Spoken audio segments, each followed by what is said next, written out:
ओम शांति। आज बाबा कहते हैं कि बच्चे, इस दुनिया के वातावरण में भिन्न भिन्न प्रॉब्लम्स के बीच कई बार ऐसा होता है कि हम अकेले पड़ जाते हैं। हमको लगता है कि जैसे सैड सैड फील होता है, या कई बार तो इतना हो जाता है कि ज्ञान ही छोड़ दे, बाबा को छोड़ दे, क्योंकि प्रॉब्लम्स, वातावरण, माहौल ही ऐसा बन जाता है। आज उसी के ऊपर ये मुरली है। बाबा तो हमारे हर एक संकल्प को कैच कर लेते हैं। आज बाबा ने हमको इस मुरली में सुनाया है कि बच्चे, शिव बाबा को ना अपना बेटा बना लो, बच्चा बना लो, तो फिर उसके क्या क्या फायदे हैं वो बाबा ने आज हमको सुना दिया है। बाबा कहते हैं, बच्चे, बाप को कितना नशा रहता है कि मेरा बच्चा कुल दीपक है।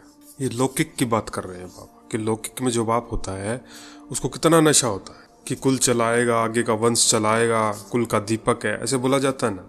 तो जो जिंदगी में कई बार खालीपन होता है, अकेले अकेले फील करते हैं, बाबा ने हमको फैमिली में कन्वर्ट कर दिया इस मुरली में। बाबा कहते हैं, बच्चे, भक्ति में आप स्मृति स्वरूप आत्माओं के यादगार रूप में भगत भी हर समय सिमरण करते रहते हैं आपको। जब भक्ति का जो समय होता है, अभी भी देखो भक्ति के समय में बाबा कहते हैं आप स्मृति स्वरूप आत्माओं के यादगार रूप में, यानी जो देवी देवताओं के चित्र है वो है तो आपका ही रूप। बाबा कहते हैं भक्त भी उनको हर समय सिमरण करते रहते हैं, देवी देवताओं की मूर्तियों को, या उनमें वो अनुभव करते हैं उनको। बाबा कहते हैं बात तो आपकी है। बाबा कहते हैं, बच्चे देखो, भगत भी है ना, सिमरण करते करते मस्ती में कितना मगन हो जाते हैं। बाबा कहते हैं ये अल्पकाल का अनुभव उन आत्माओं के लिए कितना प्यारा और न्यारा होता है। जब मंदिर में जाते हैं, यात्राओं पर जाते हैं, अपनी श्रद्धा अनुसार कहीं भी जाते हैं, तो बाबा कहते हैं देखो कितना प्यारा और न्यारा होता है उनका नशा। बाबा कहते हैं ये क्यों होता है? क्योंकि जिन आत्माओं का सिमरण करते हैं ना वो भक्त जिनका सिमरण करते हैं, तो ये आत्मा इस समय भी बाप के स्नेह में सदा लवलीन रही है। यानी कि जो देवी देवता है ना, जिनकी पूजा हो रही है, वो खुद भी बाबा के प्यार में सदा न्यारे और प्यारे रहे हैं, इसलिए उनके भक्त भी फिर उनमें वो अनुभव करते हैं। तो बाबा क्या कहते हैं, कितनी मुद्दे में बाबा कहते हैं पूर्वज हो। कई बार क्या चलते चलते पूर्वज पना भूल जाते हैं। पूर्वज होते हैं ना तो जिम्मेदारी आ जाती है। बाबा कहते हैं बच्चे, अमृत वेले मास्टर वरदाता बन, मास्टर वरदाता बन, वरदाता से वरदान लेने वाली श्रेष्ठ आत्मा हूं। ये संकल्प दिया है बाबा ने, सम्मान दिया है बाबा ने, क्योंकि आधार क्या है? सम्मान है। कोई भी सेवा करते समय हमारे अंदर सम्मान रिपीट होना चाहिए। अनुभव ना हो वो कोई बात नहीं है, लेकिन सबसे पहले रिपीट तो हो। रिपीट करेंगे तो अनुभव में आ ही जाएंगे। कई बार क्या होता है, डायरेक्ट अनुभव नहीं होता। कोई भी संकल्प मान लो, सम्मान है, अनुभव नहीं होता, बस ऐसे रटे जा रहे हैं, तो रटते रटते अनुभव हो ही जाएगा। इसलिए दिल शिकस्त नहीं होना। ना से तो अच्छा है कि हम उसको कम से कम रिपीट ही करें, जैसे मैं मास्टर सर्वशक्तिवान हूँ, मैं मास्टर सर्वशक्तिवान हूँ। ये करते करते हम अनुभवी मूर्त बन ही जाएंगे। अमृत वेले तो बाबा वैसे भी हम बच्चों को बहुत वरदान, बिना मांगे वरदान देते हैं। तो बाबा क्या कहते हैं, वरदाता से वरदान लेने वाली श्रेष्ठ आत्मा हूँ, डायरेक्ट भाग्य विदाता द्वारा, डायरेक्ट भाग्य विदाता द्वारा भाग्य प्राप्त करने वाली पद्मा पदम भाग्यवान आत्मा हूँ। 2 संकल्प दे दिए बाबा ने। बाबा कितना ऊंचा उठा देते हैं, क्योंकि 24 घंटे का दिन है ना, तो पूरा दिन उसमें भी देखो माया कितना टॉर्चर करने आती है, बहुत सारे रूप लेकर के आती है। तो बाबा क्या कहते हैं, बाहर नहीं, अपने अंदर झांको। और अंदर झांकने में बाबा क्या कह रहे हैं, 2 संकल्प। एक तो मास्टर वरदाता बन, वरदाता से वरदान लेने वाली श्रेष्ठ आत्मा हूं। दूसरा बाबा ने क्या सुनाया, डायरेक्ट भाग्य विधाता द्वारा भाग्य प्राप्त करने वाली पद्मा पदम भाग्यवान आत्मा हूं। तो स्मृति स्वरूप को इमर्ज करो। जैसे बाबा अभी बता रहे हैं ना कि जो देवी देवता होते हैं उनकी पूजा देखो कितने प्यार से करते हैं, सदा लीन रहते हैं भगत। क्यों? क्योंकि आप इस समय प्रैक्टिकल में स्मृति स्वरूप में रहते हो। सम्मान का भी स्मृति स्वरूप। स्मृति स्वरूप क्या होता है? स्मृति यानी कि जो संकल्प है वो उसकी याद में रहना। स्वरूप यानी कि अपने आप को उस समय वहां अनुभव करना। जैसे बाबा क्या कहते हैं, मान लो कोई साधारण सेवा है, जैसे पोछा लगा रहे हैं, सबसे साधारण सेवा मानी जाती है ना, पोछा लगाना, इनको झाड़ू लगा रहे हैं। बाबा कहते हैं आप एक्चुअल में उस समय झाड़ू लगा रहे हो, पर आप बुद्धि से वहां नहीं होने चाहिए। आप बुद्धि से कहाँ होने चाहिए? बाबा के पास मनसा सेवा चालू होनी चाहिए। ये 2 चीजें हैं। बाबा कह रहे हैं कि स्थूल वर्क में आप जो कर रहे हो, जो सेवा कर रहे हो वो करो, लेकिन मनसा से आप वहां नहीं होने चाहिए। इसको बोलते स्मृति स्वरूप। यानी कि एक्चुअल हमारा जो रूप है, देवी देवता का कहो, फरिश्ता का कहो, हम उसमें टिकें। परमधाम में तो हम ज़्यादा समय टिक ही नहीं पाते, क्योंकि उसके लिए तो बहुत अभ्यास की ज़रूरत है। पर फिर भी बाबा ने हमको एक ठिकाना दिया है ना, सूक्ष्म वतन का, क्योंकि वहाँ पर क्या है, आकारी शरीर है, तो वहाँ टिकना थोड़ा आसान होता है। अब परमधाम में बिंदु रूप है, तो वहाँ टिकना क्या है, वहाँ तो ऐसे थक जाते हैं ना कई बार, क्यों, अभ्यास कम है। हालांकि लास्ट मंजिल वही है, बिंदु स्वरूप। पर बाबा कहते हैं अपने साधारण कर्म करते हुए भी अपने ओरिजिनल स्वरूप में रहना, यानी कि जहाँ है वहाँ नहीं रहना, जहाँ जाना है वहाँ रहना है। बाबा कहते हैं बच्चे ऐसे नहीं कि ये तो हूँ ही। कई बार बाबा सुनाते हैं ना, हाँ बाबा मैं तो आत्मा हूँ ही। बाबा कहते हैं ऐसे नहीं, सिर्फ रिपीटेशन मत करो कि हाँ बाबा हूँ ही, हाँ बाबा सफलता तो निश्चित है ही, नहीं, ये रॉन्ग है। बाबा कहते हैं उसको अनुभव करो। हाँ, शुरू में ये नहीं होगा, उसके लिए हम रिपीट का सहारा ले सकते हैं, पर ऐसे नहीं कि 5 साल हो गए, 2 साल हो गए, 8 साल हो गए, बस रिपीट ही करे जा रहे हैं। तो बाबा कहते हैं अनुभवी मूर्त। अनुभवी मूर्त का मतलब ही यही है कि जहाँ हम इस समय हैं उस बात को भूल जाएं, जहाँ जाना है उसको अंदर में रखें। जैसे बाबा कहते हैं ना, हर सेकंड कभी परमधाम में जाओ, कभी सतयुग में जाओ, देवी देवता वाले युग में जाओ, कभी पूज्य बन जाओ, कभी मंदिरों में जाओ। ये बाबा कुर्सी पे बैठ के बात थोड़ी करें कि कुर्सी पे बैठ जाओ और ये सब करो। वो कुर्सी वाला टाइम तो सुबह बाबा ने निर्धारित कर रखा, अमृत वेले या शाम का योग है। बाकी पूरा दिन हम कर्म व्यवहार में आते हैं, कारोबार में आते हैं, सेवा में आते हैं। ये चलते फिरते की बात है। जब भी सड़क पर पैदल जा रहे हैं ना, स्थूल सड़क मत देखो, लाइट की सड़क देखो ऐसे, और उसमें भी टिम टिम किरणें ऊपर से बाप दादा की आ रही है। इस तरह से ये होता 24 घंटे का अभ्यास, क्योंकि हूँ ही फरिश्ता। फरिश्ता हूँ तो कौन सी दुनिया में रहूंगा, फरिश्तों की दुनिया में ही तो रहूंगा। बाबा कहते बच्चे जब मुरली सुनते हो ना, तो ये समझते रखो कि गॉडली स्टूडेंट हूँ, अर्थात भगवान का विद्यार्थी हूँ। जब भी मुरली सुनते हैं, ये मुरली चल रही है बाबा की, क्या महसूस करना है, अनुभव करना है, गॉडली स्टूडेंट हूँ, भगवान का विद्यार्थी हूँ। स्वयं भगवान मेरे लिए परम धाम से पढ़ाने के लिए आए हैं। देखो कितना बड़ा नशा है। ऐसी मुरली है ना, बाबा के बच्चों के पास शेयर कर देना चाहिए। स्वयं भगवान मेरे लिए परम धाम से पढ़ाने के लिए आए, ये नशा। बाबा कहते हैं इसके बाद आती कर्म की बात। ये तो हो गई मनसा की बात, संकल्प लेना, मुरली पढ़ना। पर अब आती है एक्चुअल बात, जब हम कर्म में आते हैं, क्योंकि सिस्टम डगमगा कहाँ जाता है, जब हम कर्म में आते हैं। मनसा तक तो ठीक चला लेते हैं, मनसा तक तो बोल लेते हैं, हाँ ठीक है, पर आते कर्म में। तो बाबा क्या कह रहे हैं बच्चे, कर्म में कभी भगवान का सखा व साथी रूप का, ध्यान से सुनना कितनी कमाल की पॉइंट है। बाबा कहते कर्म में जब आते हो नो, बाबा कहते कर्म में जब भी आओ, सेवा में आओ, तो कभी भगवान के सखा का रूप, कभी भगवान का साथी का रूप, कभी जीवन साथी का रूप, कभी भगवान मेरा मुरब्बी बच्चा है। ये 4 बातें हो गई ना। क्या सखा साथी का, सखा और साथी दोनों में फर्क है। सखा और साथी दोनों एक नहीं है। साथी होता है दोस्त, सखा होता है हर सेकंड साथ रहने वाला।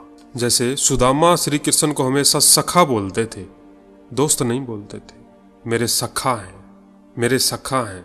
सखा हर सेकंड साथ रहने वाला। साथी जो दोस्त हमारे नॉर्मल होते हैं, कभी साथ है कभी नहीं है, तो उसका रूप। कभी जीवन साथी का रूप, जीवन साथी तो होता है लाइफ टाइम के लिए। कभी भगवान मेरा मुरब्बी बच्चा है, ये सबसे बड़ी बात है। बाबा कहते हैं तो बहुत लायक बच्चा जब बाप का होता है, ये लौकिक की बात कर रहे हैं बाबा की, जब लौकिक में भी बहुत लायक बच्चा होता है ना बाप का, तो माँ बाप को कितना नशा रहता है कि मेरे कुल का दीपक है, लौकिक में वाह मेरे कुल का नाम बाला करने वाला है। तो बाबा कहते हैं बच्चे, जिसका भगवान बच्चा बन जाए उसका नाम कितना बाला होगा, सोचो। जिसका भगवान ही बच्चा बन जाए। और हम बाबा से सारे रूप निभा लेते हैं, बस बच्चे का नहीं निभ पाता। माताएं तो फिर भी निभा पाती हैं, पर जो कुमार होते हैं या कुमारियां जो होती हैं या जो नए बाबा के बच्चे होते हैं, वो बाबा को बच्चा नहीं बना पाते। हाँ, बाप का रूप है, टीचर का रूप है, गुरु का रूप है, वरदाता का रूप है, सब निभा लेंगे, पर बच्चे के रूप में आना, लेकिन सबसे बड़ा रूप वास्तव में बच्चे का ही है। क्योंकि बच्चा जब हम बाबा को बना लेते हैं ना, तो जिम्मेवारी बढ़ जाती है।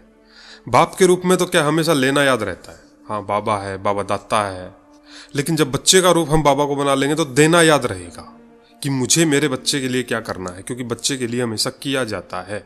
जब वो बड़ा हो जाता है, पाँव पे खड़ा हो जाता है, तब सोचा जाता है कि अब ये मेरे लिए करे। पर जब बच्चा पैदा होता है तो माँ बाप की जिम्मेवारी बढ़ जाती है ना, ऑटोमेटिक बढ़ जाती है। तो एक जिम्मेदारी आ जाती है। तो जब हम बाबा को बच्चा बना लेंगे तो हमारी भी एक जिम्मेदारी बन जाएगी। तो बाबा कहते हैं बच्चे सोचो, जिसका भगवान बच्चा बन जाए उसका नाम कितना बाला होगा, उसके कितने कुल का कल्याण होगा, ये सोचो आप। तो बाबा कहते हैं बच्चे, तो जब कभी दुनिया के वातावरण से या भिन्न भिन्न समस्याओं से थोड़ा सा भी अपने को अकेला व उदास अनुभव करना, थोड़ा सा भी, तो ऐसे सुंदर बच्चे के रूप से खेलो। अब बच्चा बनाना तो अभी आया नहीं, तो आज से ये अनुभव करना बच्चा कैसे बनाए। बाबा को बच्चा बनाने की विधि क्या है। एक माता ने एक अनुभव सुनाया था इसके लिए। माता ने, अब माताओं के लिए क्या है, बाबा को बच्चा बनाना आसान होता है क्योंकि उनका वो अनुभव ही होता है। पर ये कुमारों को, कुमारियों को, जो बाबा के जो नए बच्चे 1 2 3 4 साल, जिन 5 साल हुए, उनको ये करना है। इसके ऊपर बाबा ने एक मुरली और चला रखी है पहले, कि बाबा को बच्चा बनाने के ना ये फायदा है कि बाबा आपकी फिर सेवा करेगा। क्योंकि बेटा सेवा क्या बोलते हैं दुनिया में, जो बेटा होता है वो किस लिए होता है, ताकि बुढ़ापे में हमारी सेवा करे, इसलिए होता है ना, ये हमारे कुल का नाम रोशन करे। 2 चीजें होती। तो बाबा कहते हैं बाबा फिर आपकी खूब सेवा करेगा, आप बाबा को बच्चा बना लो। दुनिया में यही तो डर होता है ना, बुढ़ापे का सहारा कौन, सबसे बड़ा डर होता है दुनिया में ये, बुढ़ापे का सहारा कौन। आज तो वैसे दुनिया में बुढ़ापे का सहारा कोई है ही नहीं। बच्चे बड़े हुए, या तो अमेरिका चले गए, या लंदन चले गए, इंग्लैंड चले गए, या फिर घर छोड़ के दूसरी जगह शिफ्ट हो गए। तो आज तो ये बात कहना बुढ़ापे का सहारा कौन, ये तो बाबा कहते हैं जैसे अंत का भी अंत समय है तो अपना कहर तो दिखाएगा ना कलयुग। तो बाबा कहते हैं बच्चे, समस्याओं से थोड़ा सा भी अपने को अकेला या उदास करो ना, तो ऐसे सुंदर बच्चे रूप से खेलो, सखा रूप में खेलो। कभी थक जाते हो तो माँ के रूप में गोदी में सो जाओ। देखो, माँ के रूप में, ये सारी बुद्धि की बात है कि माँ के रूप में गोदी में सो जाओ, समा जाओ।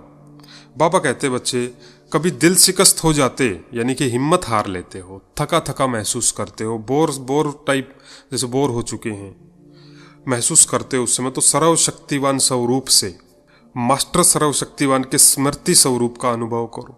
सर्वशक्तिवान स्वरूप से मास्टर सर्वशक्तिवान के स्मृति स्वरूप का अनुभव, यानी कि वो याद आ जाएगी मैं कौन हूं, अनुभव करो। बाबा कहते हैं बच्चे, नींद में भी प्रभु मिलन मना सकते हो। देखिए कितनी बड़ी बात है, नींद में भी प्रभु मिलन मना सकते हो। योग निद्रा, बाबा कहते हैं योग निद्रा हो, अर्थात अशरीरी स्थिति की अनुभूति, यानी सोने से पहले।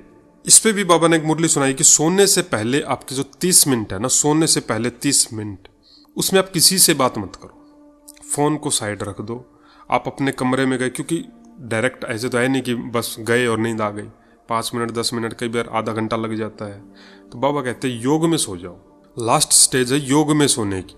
कुछ पढ़ा लिखा, कुछ भी पढ़ा, वो मुरली पढ़ के, कई बार भाई मैंने मुरली पढ़ के सोते हैं, मुरली पढ़ने के बाद भी योग में सो, 5 मिनट 10 मिनट बाबा से बात करो। बाबा कहते हैं बच्चे, स्वरूप बन सहज कार्य करते रहेंगे ना, जैसे बाबा ने जो बातें आज सुनाई कि स्वरूप में रहो, बच्चे का रूप है, सखा का रूप है, जीवन साथी का रूप है, दोस्त का रूप है, या बाप का रूप है, मास्टर सर्वशक्तिवान का, जब उसके स्वरूप में सहज कार्य करते रहेंगे ना, तो मेहनत फिर क्या निमित्त मात्र होगी और सफलता पदम गुणा अनुभव करते रहेंगे। क्योंकि दिल शिकस्त क्यों होते हैं, जब सफलता नहीं दिखाई देती, जब खाली खालीपन लगता है, जब लगता है कि बिल्कुल ही कुछ है ही नहीं, तो बाबा कहते हैं फिर सक्सेस को अनुभव करेंगे। ऐसे अनुभव करेंगे जैसे कि करावन हार निमित्त बनाए करा रहा है। कैसे अनुभव करेंगे, जैसे निमित्त बनाए हमको बाबा, अपने आप करा रहा है, मैं कर रहा हूं, ये फील ही नहीं होगा, ये अनुभव नहीं होगा कि मैं कर रहा हूं, नहीं। बाबा कहते हैं हुक्मी हुक्म चलाए रहा, बाबा हुक्म चला रहा है, मैं निमित्त तो करने वाला हूं, कर रहा हूं, बस वही करवा रहा है। तो आज देखो बाबा ने कितना मतलब हल्का कर दिया, एकदम से रिलैक्स्ड माइंड, एकदम बुद्धि में जो बोझ चल रहा होता ना कई बार, बाबा कहते हैं ये रूप में अनुभव करो। बाबा आया ही किस लिए, लेकिन ज्यादा बाप का रूप रखते हैं ना तो लेने का ज्यादा याद आता है, क्योंकि बाप से क्या है, लिया जाता है ना, बाप से प्रॉपर्टी मिलती है, लौकिक में भी देखो सब कुछ मिलता रहता, तो वो लेना याद रहता है। लेकिन बाबा कहते हैं बच्चे, शिव बाबा को बच्चा बना लो तो देना याद रह जाएगा। बच्चे की फीस भरनी है, उसके कपड़े भी देखने हैं, उसकी किताबों का भी खर्चा देखना है, बच्चा कभी कभी बीमार होता है, उसकी भी सेवा करनी होता है कि नहीं होता। तो बाबा कहते शिव बाबा को बच्चा बना लो, कितने कुल का उद्धार होगा सोचो। बुढ़ापे में सेवा करेगा वो अलग।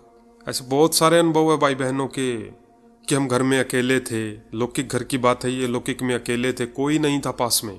हार्ट अटैक आया या बीमार हुए या कुछ ऐसी घटना घटी तो दिल से बाबा को याद किया तो इतनी हेल्प मिली कि लौकिक बेटा होता ना तो भी शायद इतनी हेल्प नहीं करता। इतनी मदद के अनुभव, लेकिन दिल सच्चा। तो आज बाबा ने कितनी वंडरफुल मुरली सुनाई है। ये वाली मुरली बाबा के बच्चों के पास शेयर अवश्य करना। तो आज बाबा का दिल से शुक्रिया बाबा, शुक्रिया बाबा, शुक्रिया बाबा। अच्छा, ओम शांति।